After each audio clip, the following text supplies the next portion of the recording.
My name is Jerry Tetalman, and I'm running for Congress in the 49th District. I know a lot of people in here, some people are new, but this is, tell you a little bit about who I am and why I'm running. A little bit about my background, why I'm a political activist. I became a political activist when I was in high school. I grew up in Cleveland, Ohio, around the 60s. I was born in 1954. But I was involved in the movement against the war in Vietnam. That was something that I opposed. I was of draft age. I was just getting ready to be drafted. I opposed that war. I protested it.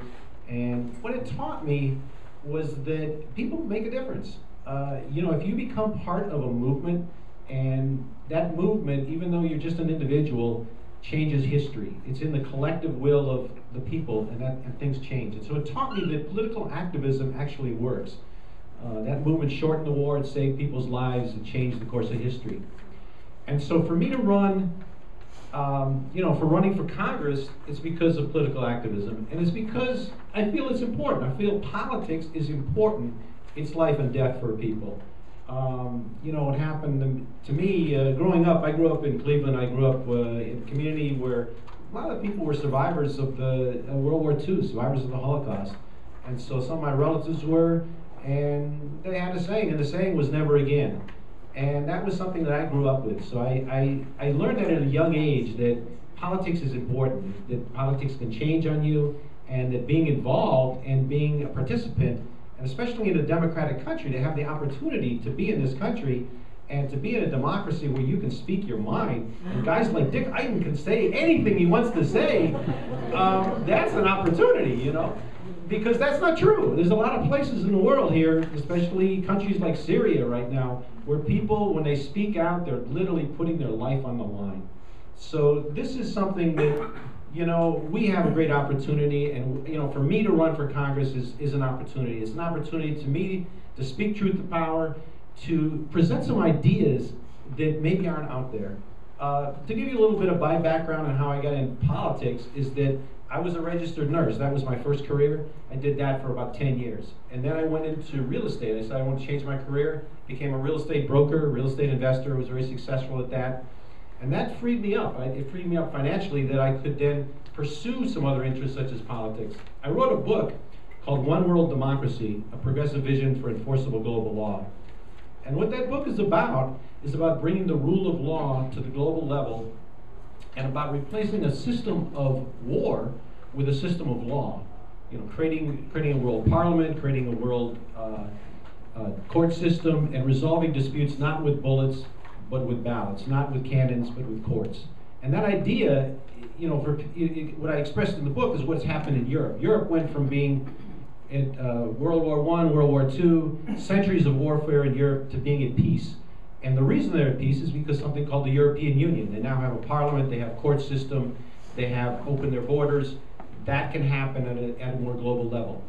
I too feel that I am part of a movement, and I am part of a movement which is much bigger in terms of raising of consciousness on this planet. And that movement is about eliminating war, it's about the abolition of war, it's about saving the environment. And this movement is, there's people all over the world that are working to save the environment, to prevent wars, to create peace, to prevent a nuclear holocaust. I grew up in the era when the Soviet Union and the United States were the great adversaries. And at one point when I was, it was back in 1984, I was, my daughter had been born, and I was listening to Ronald Reagan saying, okay, we're gonna, step this up, and we're gonna bomb the Soviet Union. And we was playing a game of chicken with the Soviet Union, and I was like, this is the craziest thing I have ever heard. That this is intelligent adults that are saying, we're going to have nuclear war, we're going to have nuclear annihilation. And I said, I'm going to take a stand, because when you take a stand, you make a decision that you're going to do something, and you're not going to just sit there, and you're not going to take it. And so I made a decision that I was going to take a stand. And that's when I said, okay, I'm going to dedicate my life, I'm going to do political activism, to change the situation. Because people will ask you, they'll ask you, time will come when your grandkids or, I just recently had a grandson born. And there'll be a time when they'll ask you, what did you do when this was coming down, when the world was on the brink of collapse, when the situation such as in Iran right now, we have a situation with Iran going nuclear, And that situation is a very critical step. If Iran goes nuclear, it's very critical. It can lead to more countries going nuclear. It can lead to, you know, whatever happens there. So it is a situation that I believe politics is life and death. It changes people's lives. I had you know, before I went into decide I was going to run for Congress, one of my tenants, I own rental properties, and he was in the Marine Corps, and him and his wife, they're a young couple, and they, you know, they had just got married. They rented for about a year, and I was showing the property. We decided they wanted to buy a house. I sold them a house. We're in escrow. He was over in Afghanistan. He worked in special operations. We're in escrow. We get a call one day.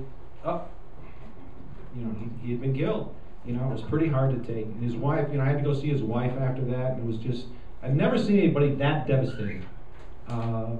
You know, so it's things like that. You know, it's a personal thing. The politics is a personal thing. You have to think about it. Sorry, Tom. Okay. All right. I'll just wrap it up. Time's up. So thank you very much, and I look forward to your questions. Thank you.